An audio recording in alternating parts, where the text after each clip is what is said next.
Anisika dia ijery an'ity fahamarinana anankiray ity teny atao hoe ny fitsaran'Andriamanitra, les jugements de Dieu, jugement de Dieu, ny fitsaran'Andriamanitra.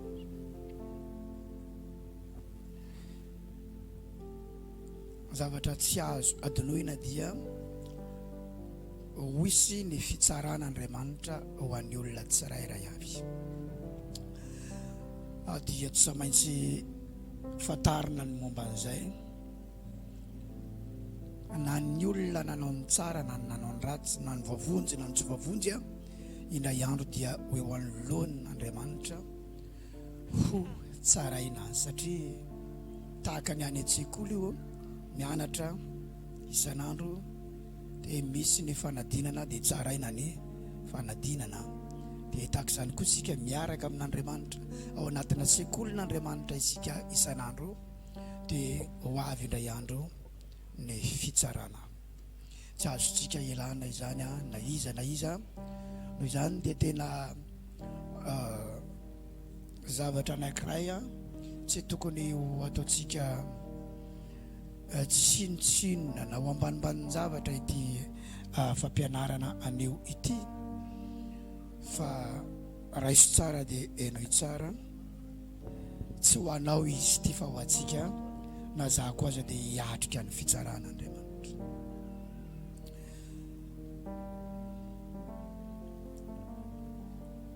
Ny jerentsika voalohany dia ny Hébreu 9:7-20, izay no andraisantsika azy voalohany. Hébreu 9:7-20 mandraisan'ny naoty atao tonga hatrany amin'ny taranaka hoany raha mbola tsy tonga eny amin'ny raha olanitra Jesosy eo naotinao eo. Misy ny boky efa nivakiny zokintsika tany aloha, tany amin'ny ray aman-drenitsika tany dia mbola ao an-trano hatramin'izao mbola vakiana, dia ataovy tahaka an'izany koa. Misy ny cahier de leçon an'ireo zoky tany aloha tany dia nilovain'ny zandry aty aoriana aty, dia ataovy ohatra izany koa ity naoty ity lovain'ny taranaka ity naoty ity.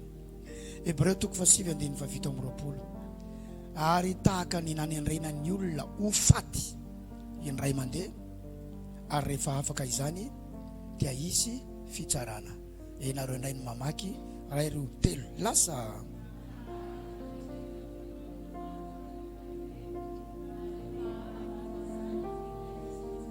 Impiry maty ny olona hoe fa ny baiboly miteny eto fa impiry maty ny olona, dia raha vao afaka iny dia misy inona zay, vao maty zany ny olona dia miatrika inona zay.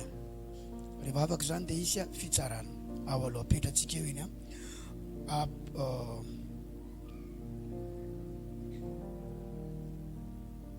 Apokalipsy 20, manomboka eo amin'ny 10 hatramin'ny 5 lasitsika. Sorato Apokalipsy 20, 10 hatramin'ny 5. Ary ny devoly izay namitaka azy dia natsipy tany amin'ny fary afo sy solofara. Io ilay nyresahana omaly any amin'ny eloany mbola tsisy devoly, fa eto izy voatsipy any. Izay misy ilay bibidia sy ilay mpaminany sandoka koa, ary ampijaliana andro amanalina mandrakizay ireo. Atao inon'ireo hoe ampijaliana andro amanalina mandra-pahoviana mandrakizay naveriny andro le mandrakizay ireo. Ary hitako fa indro ny seza fiandrianana fotsy lehibe sy ilay mipetraka eo amboniny. Jaona no manoratra eto. Ny tany sy ny lanitra nandositra ny tavan'Andriamanitra ity tany ity sy io lanitra io, fa tonga dia seza fotsy lehibe no hita eo sy ilay mipetraka eo amboniny. Ka tsy nisy itoerany intsony, tsisy ny toeran'ny tany, tsy nisy ny toeran'ny lanitra, fa avy hatrany dia seza fotsy lehibe no eo, ary Andriamanitra ray no eo amboniny, Jehova no eo amboniny. 12. Ary nahita ny maty aho, Jaona io napahitana ny zavatra hitranga amin'ny farany, nahita ny maty aho, na ny lehibe na ny kely. Avereno azafady, na ny lehibe na ninona hoe zany na tonga anareo ankizy omaly nasaina niakatra eto zay vonina ny ray an Jesosy, satria tsy ny olon-dehibe ihany no tsaraina, tsy dadanareo ihany no tsaraina, tsy mamanareo ihany no tsaraina, tsy amin'ny firenetsika ny misy hoe adulte ny manomboka eo amin'ny 80 taona miakatra manana kara-panondro pirenena malagasy, fa amin'ny fitsaran'Andriamanitra tsisy adulte izany, tsisy adolescent izany, tsisy an'izany. Fa na ny lehibe na ny kely dia hita teo hiatrika ny fitsaran'Andriamanitra. Lazao ny eo anilanao eo ianao amin'io fotoana io e.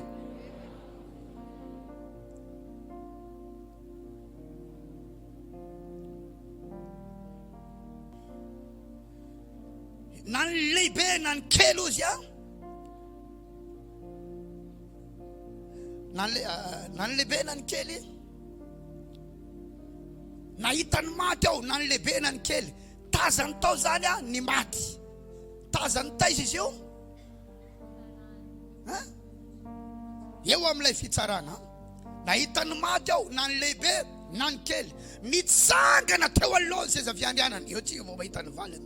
Eo zany lay trône de Dieu, seza fiandrianan'Andriamanitra. Andriamanitra eo amboniny, dia ny olona maty rehetra hatramin'izay amin'izay na ny kely na ny lehibe mitsangana. Io zany tonga dia mitsangana eo amboniny, tsisy ninina fotsiny, satria ny tany ozy naninona nandositra ny tavany, ny lanitra nandositra ny tavany. Mitsangana eo amin'ny vita zany ny olona, mitsangana eo amin'ny vita ny olona. Ao ary novelarina ny boky. Misy boky zany ao an-daniny tsaralahy, ao ny dosieko, ao ny dosienao.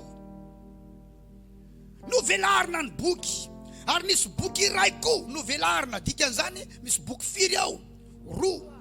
Dia ny boky ny fiainana izany, io ny atao hoe livre de la vie, boky ny fiainana. Ary ny maty dia notsaraina araka izay zavatra voasoratra teo anatin'ny boky araka ny asany. Misy boky zany ao amin'io boky io ny akta rehetra nataotsika. Dia rehefa velarina io dia tsaraina le olona araka le asa voasoratra ao anatin'ny boky. Raha lazana bavy raha misy boky tena tokony hovakintsika isanandro dia io Baiboly io, dia atao mifanaraka amin'io ny fiainako, atao mifanaraka amin'io ny fiainanao. Allô? Atao mifanaraka amin'io ny fiainana. Zany ny amakiana ny Baiboly. Ny Baiboly rahalahy tsy vakina mba hotoriana, fa ny Baiboly vakina mba hiainana. Mandray anavy ianao? Ny Baiboly tsy vakina mba hotoriana, tsy vakina mba ho ampianarina, fa vakina mba hiainana. Maro ny mamaky Baiboly mba hitory teny, mamaky Baiboly mba hampianatra. Tsia, ny Baiboly tsy vakina mba hotoriana, ny Baiboly tsy vakina mba hampianarina, fa ny Baiboly vakina mba hiainana. Hiainana. Dia ataovy mifanaraka amin'izay hitanao ao anatin'ny soratra masina, ao amin'ny tenin'Andriamanitra, ao anatin'ny Baiboly ny fiainanao. Fa ho avy ny fotoana, sokafana ny boky any an-danitra izay tsy Baiboly tsony io, fa mirakitra ny zavatra nataontsika natany miafina, tsy nisy nahita aza, satria Andriamanitra ny nahitatsika.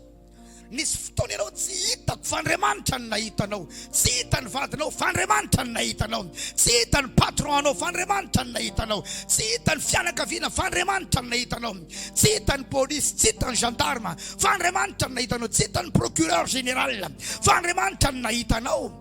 Ao anatin'ny boky zay rehetra natao, dia sokafana ny boky, tsaraina ny maty araka izay hita voasoratra ao anatin'ilay boky.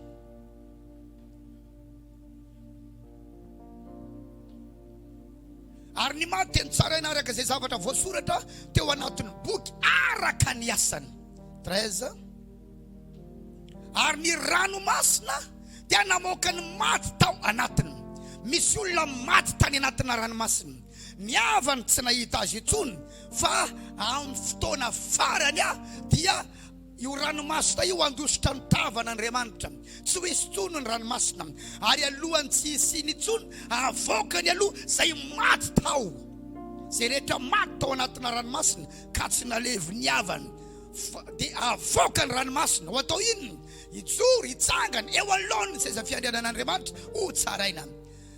Mety efa lany biby tany anatiny ranomasina tany izy, mety efa tsisy tsony hatramin'ny taolana, fa averin'Andriamanitra izy indray izy dia avoaka ny ranomasina satria ny fanahy tsy maty.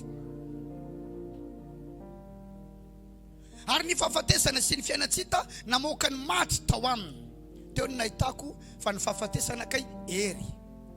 Ny fahafatesana ozy hamoaka ny maty, dia ny fiainatsita koa hamoaka ny maty. Le fiainatsita zany le toerana misy ny olona maty, misy ny fanahy ny olona maty, hamoaka ny maty ao aminy ny fahafatesana sy ny fiainatsita. Io le nitoriana omaly rehefa nijaly tany amin'ny fiainatsita izy, dia nahita ny Abrahama sy Lazarus teny atratrany.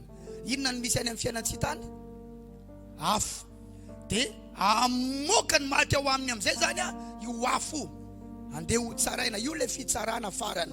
Fa le Hébreux 9:27 teo fitsarana vao maty le olona.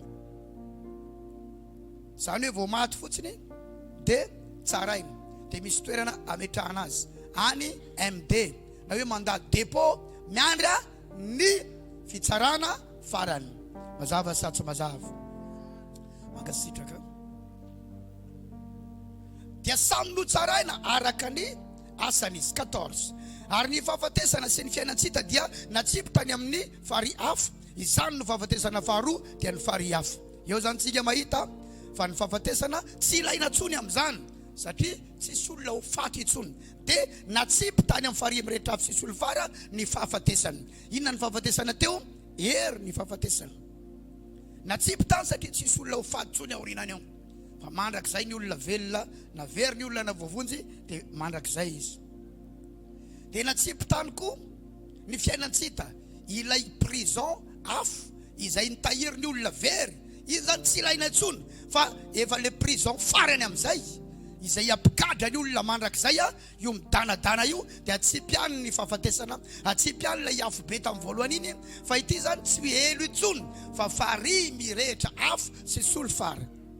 Fary mirehitra afo lay fary, dia misy solofara ao, mbola lombolombo lay helo, tokony mbola misy 15 sa eo farany ao. Eno tsara. Ary raha nisy tsy hita voasoratra teo anatin'ny bokin'ny fiainana dia natsipo tany amin'ny fary afo izy. Io zany le olona tsy natao batisa io, grâce ny an'ilay jiolahy teo amin'ny azo fijaliana tsy natao batisa, fa teo izy no niona tamin'ny famonjena. Dia izy hoe tsarovy raha tonga any amin'ny fanjakanao ianao dia nomeny Jesosy paradis izy. Fa ny lalana masaka dia tsy maintsy atao batisa ny olona. Fa eo amin'ny fotoanany batisa soratana ao anatin'ny bokin'ny fiainana ny anaran'ny olona, satria Jesosy no lamatoa amin'ny maty. Isika rehetra dia natao ho zandrany Jesosy daholo. Izy ilay lahatokana Amen na ve? John 3:16 dia milaza fa toy izao no nitiavan'Andriamanitra izao tontolo izao. Toy izao amin'izay ary nomeny ny zanany lahatokana vierina kely nomeny ny zanany lahatokana firy ny zanany lahatokana ny zanany dia Jesosy. Nomeny ny zanany lahatokana mba tsy ho very zay rehetra ino azy fa hanana fiainana mandrakizay. Lahatokana ny zanany dia manana livre de famille Andriamanitra, dia ny zanany no tsy maintsy anatin'io boky io. Izy ny zanany Jesosy, dia izy nananga ny zanaka maro. Ao amin'ny John 9:12 dia hoy ny Baiboly hoe zay rehetra nandray azy dia nomena hery ho tonga zanak'Andriamanitra, dia izay mino ny anarany.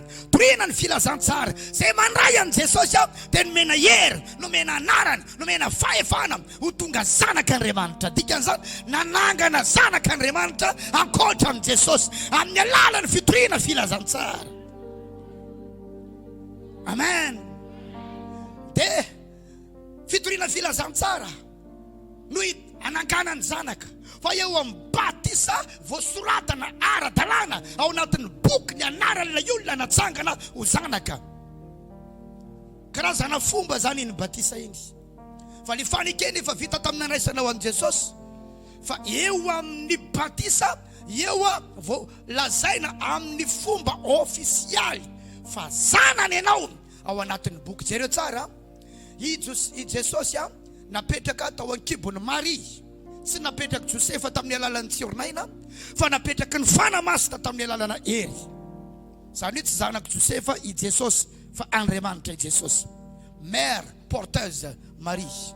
Zany hoe natao hitonany zanak'Andriamanitra, natao olona tao anatiny. Zay no mahatonga azy antsoina hoe zanak'olona satria olona no niteraka azy fa tsy zanaka olona izy. Mandray anavy ianao? Tsisy ovulany Maria koa natonga an Jesosy. Tsy spermatozoïde i Josefa koa natonga an Jesosy fa pura avy amin'Andriamanitra le zaza tao anatina kibo. Mandray anavy ianao raha lasana bava-malala? Dia nateraka izy. Dia zay mahatonga azy atao hoe zanak'olona satria olona no niteraka azy hoe raha avy any amin'ireo lanitra ny zanak'olona.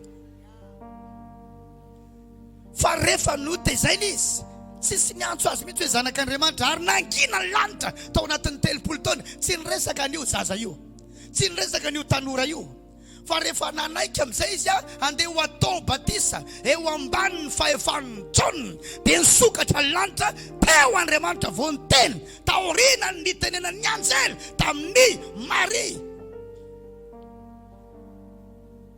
amin'ilay ametrahana azy ao anatin'ilay zaza. 30 taona nangina ny lanitra, aty amin'ny fa 30 taona nisokatra ny lanitra teo ambonin'ny Jordan. Dia inona ny teny avy any? Ity no zanako malalako izay sitrako. Dia ahafantarana ho an'Andriamanitra.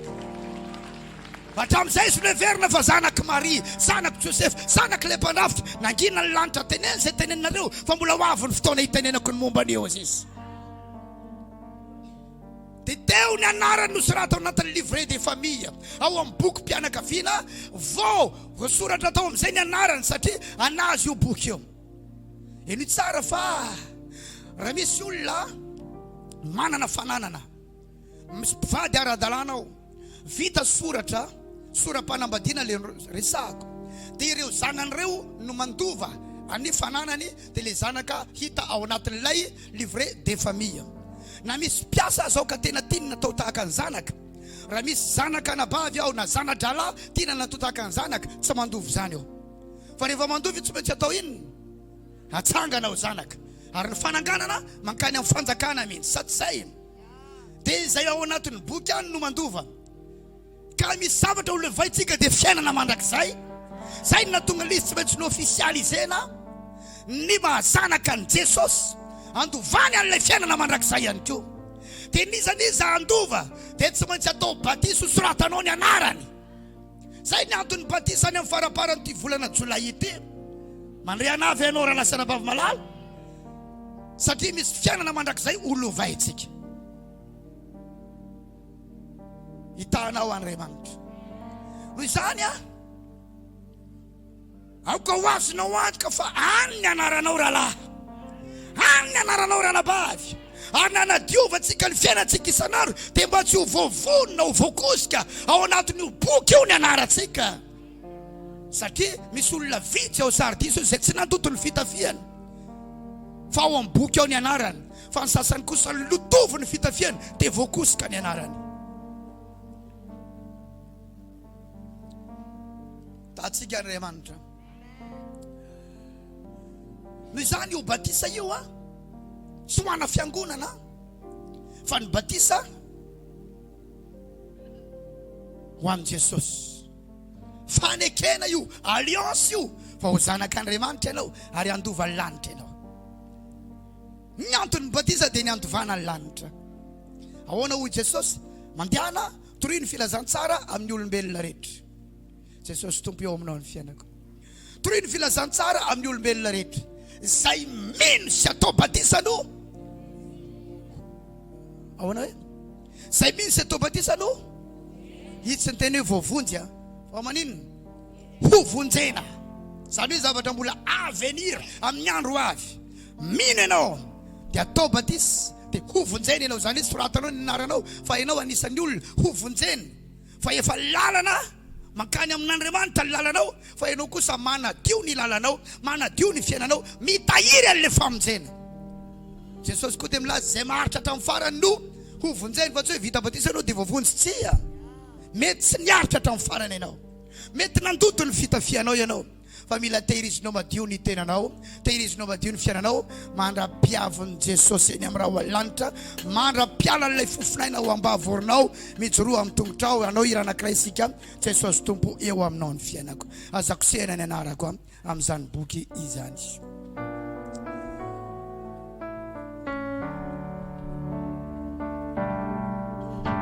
Jesosy Tompo eo aminao ny fiainako, na ino na zava-maitso zay tsy zakako, ikeko avoko satria efa fantatro, fa ny fiafarako dia fiainana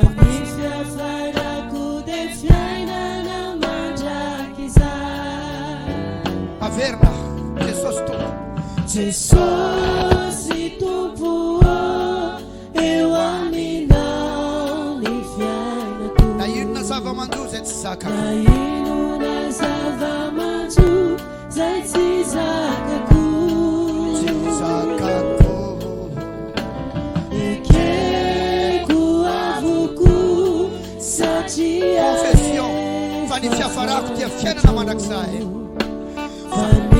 Farako dia fiainana saroviny andro nanaovana batisanao amin'izao, ny tompo avo indrindra azako sehana ny anarako, ny tompo avo indrindra azako sehana ny anarako, fa dia natratra ny feoko, alleluia.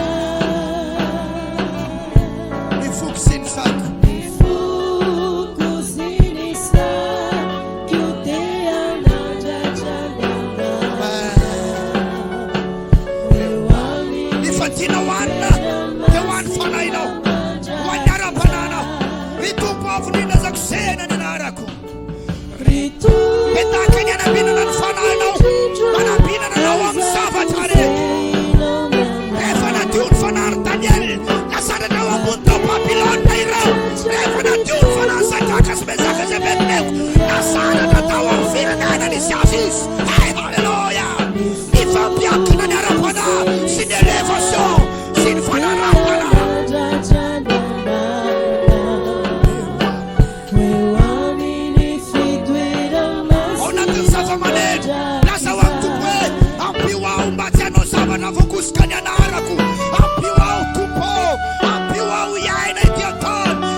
raha avy eny amin'ny raha lanitra ianao.